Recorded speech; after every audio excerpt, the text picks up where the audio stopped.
Hello everyone, this is ㅅSpam channel.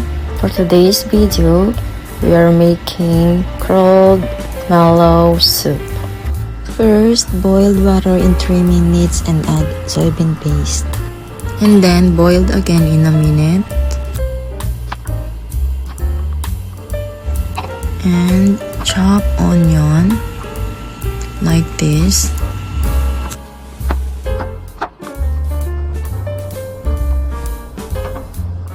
Put onion into the pot and boil again in 3 minutes. And then put curled mallow and add seasoning.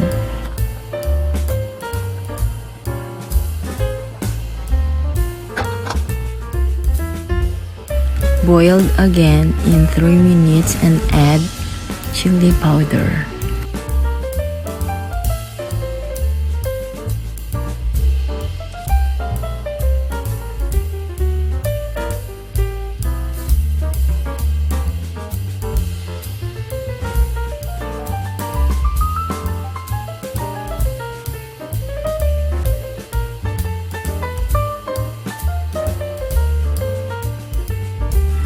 After boiling for 3 minutes, add red and green hot chili. Curled mallow soup is done. And now, let's make spam with egg. First is slice the spam.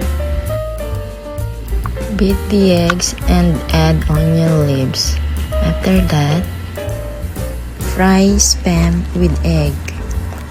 After 2 minutes, turn the other side.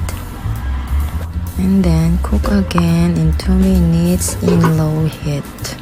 And now it's ready to serve. Thanks for watching. See you to our next cooking vlog. Bye!